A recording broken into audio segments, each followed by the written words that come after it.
Big news this week, Trump has nominated Kevin Warsh as the new Federal Reserve Chair. Trump made the announcement on Friday, January 30th. Background on Warsh, 55 years old, 20 years younger, approximately, to Powell, who's currently in charge. He graduated from Stanford and Harvard, served as the youngest Fed governor at age 35. That's impressive. And he helped steer the Fed through the great financial crisis back in 2008. He's apparently an inflation hawk. He's very pro-growth. He's very pro-AI. And Friedberg, like this, he's against excessive government spending and money printing. These are all very unique positions as a Fed chair. It's if he's confirmed by the Senate, he takes office in May of 2026, replacing Jerome Powell. And remember, Powell is under criminal investigation by the Trump administration's DOJ for testimony he gave regarding the Fed's headquarter renovation. Remember that awkward presser between him and Trump where they were going over the costs.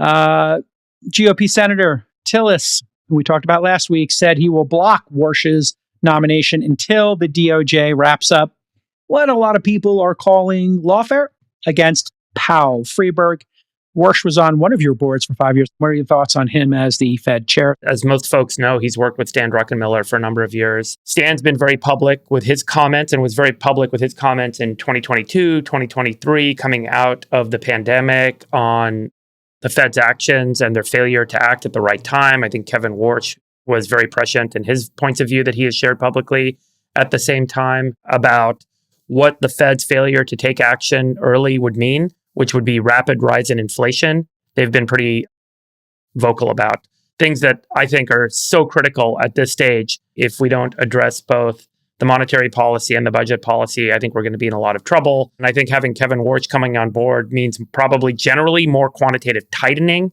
probably generally a bit more of a prudent approach to monetary policy. And, you can kind of translate that through maybe to some of the actions we're seeing in markets today. I'd love Brad's point of view and if he concurs.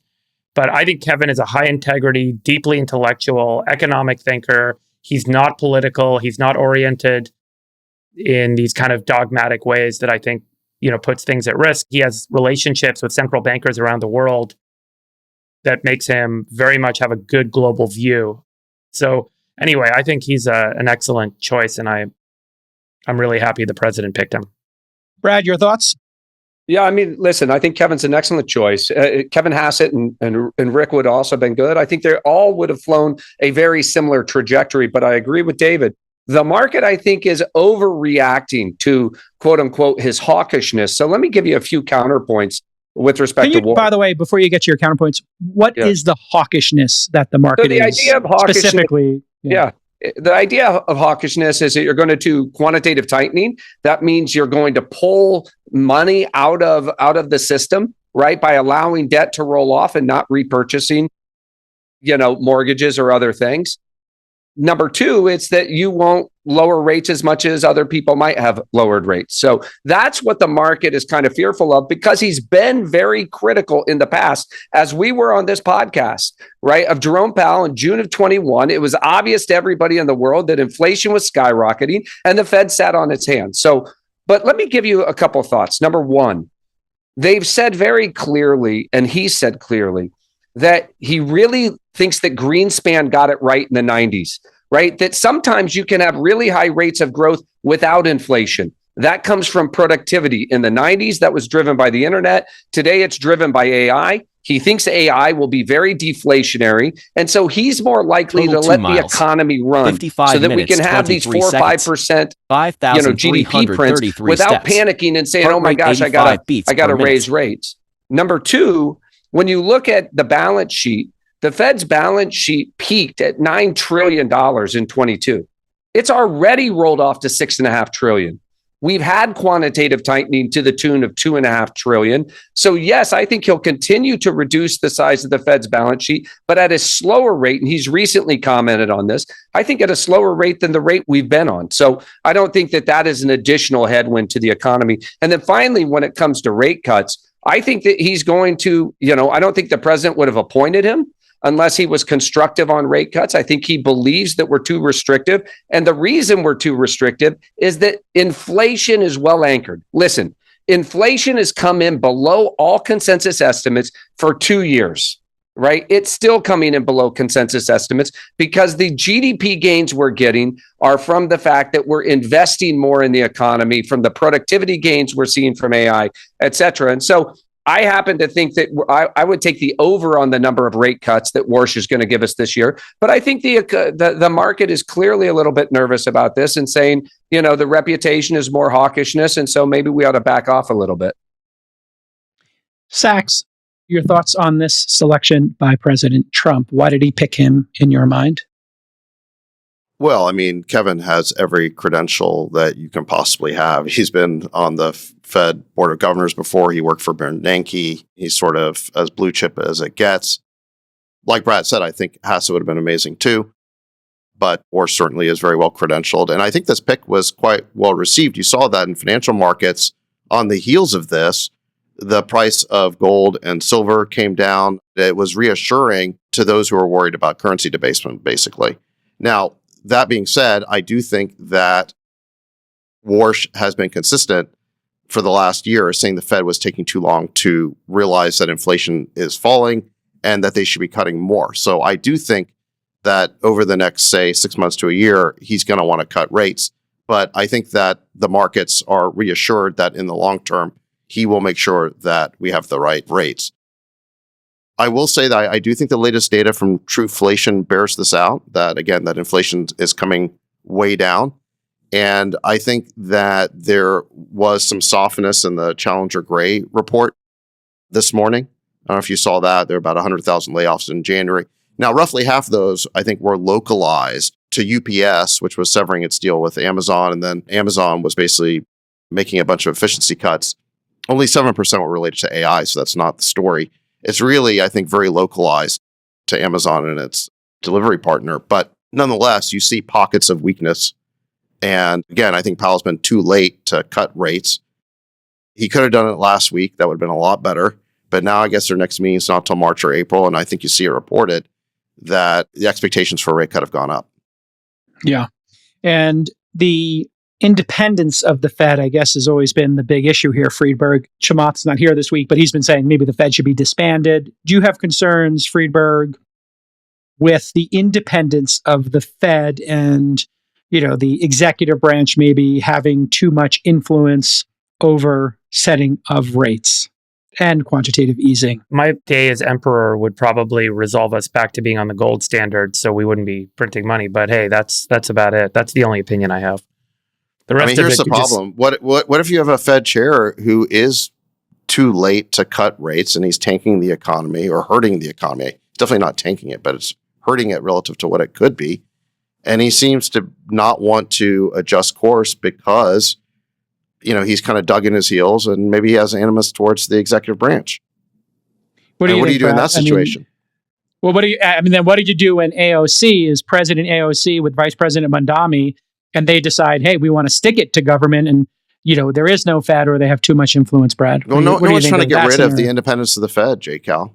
Yeah, I actually think that this appointment. Well, President Trump has talked about it. Yeah, that he wants them to do what he says. Yeah, everybody thought he was going to pick Hassett, in part because he was the person inside the White House. This decision, I think, was viewed as the most independent decision. Yes, because Warsh has taken a lot of positions the exact opposite of the president. And what I think you got to hold these two truths at the same time. Number one, I think if Warsh saw the situation we saw in June of 21, when the cost of a cargo container from China went from $1,500 to $15,000, and we were screaming to raise rates, and Powell did nothing, I think Warsh would have been raising rates like crazy in order to stave off inflation. So I think this guy's intellectually honest. It's just now we have inflation that is coming in below expectations, and we know that the restrictive rate is above neutral. So it's the Fed's job to keep the economy going at maximum employment so long as inflation is anchored. And that's the situation we're in. Inflation is anchored. We need to have lower rates so people can buy homes and borrow money to live their lives. One thing that Warsh could do that I think would be very impactful is just get better data at the Fed. Yes. I mean, from what I understand, their data is all legacy. We have so much real-time data now in the private sector, and the Fed. So I was talking to Barry Sternlicht, from Starwood, big real estate guy, about this. And he was telling me that the way they measure inflation for housing or for rentals, which is a major component, is they survey like 8,000 households to find out what their rent is. It's like, are you kidding? All you got to do they should be going to Zillow. They should be going to... They should be looking at millions of units that have recently rented. So look at the deltas, not like the stale data. It's all digital already. It's actually a great point, Sachs. You could probably make a bet or an investment on the idea that Kevin Warsh will lead the Fed to a new digital, better data system, more streamlined, more frequent, better data. More real time. And then as an investor, you could ask yourself the question, okay, what are the implications of that being the case? And you could probably start to trade on that. Probably. Yeah, look, he was telling me, so Barry, again, runs Starwood, so they have a lot of units. And he was telling me, look, there are landlord companies, large corporations that have literally like 1 million units. Whose data do you think is better on rental inflation or deflation? Obviously theirs, because they got the freshest data, but the Fed could go get all that data across all these different companies. And what he was saying is, Brad, to your point about summer of 2021, when the price of a shipping container was going through the roof, so were rents. Yes. It was way higher than what the Fed's data suggested. Like Barry was saying, like in certain places, it was like 40%. The Fed's data was very laggy because, again, they're surveying. So it's not as precise. And then on the way down, when rent prices come down, it's also super laggy. So the point is that the Fed is slow. Maybe this is why Powell is too late, is they're using stale data or laggy data. So they don't see the inflation when it's skyrocketing, but they're also not seeing when it's decreasing. If you think about the misallocation of resources that occurred as a result of the Fed not acting in June of 21, it cost our country trillions of dollars. 22 wouldn't have had to happen the way it happened, where everything crashed out because all of a sudden we panicked at the end of 22 and had to jam interest rates, which caused people to lose jobs, companies to be, struggle. Banks to blow up. And so to me, that was all avoidable. Have a Manhattan Project data project for the Fed, which I agree with you, Sachs, or David. Maybe he'll be the one to do it. Bring AI into the Fed. Why are we having Fed governors call up 3 CEOs as part of their survey to get the feel on how things are going, as opposed to having AI collect those trillions of data points that the Fed can act on? Yeah, I'll just close with I like the pick because he is very clear-eyed about what causes inflation, which is government spending. Like that is printing money, government spending is the root of all this inflation stuff. So if you just can control that and he is a backstop or a voice on that issue, I think it's great. And I think he should drop all this Powell lawfare nonsense. Okay. And he understands technology better than anyone. I think that's so key. Well, having somebody who's 55 and not 65 or 75, I think that makes a lot of sense. But also, he spends a lot of time in Silicon Valley. He's been working out of the Hoover Institute at Stanford, and he's very well connected. And I think he's had great insight and perspective.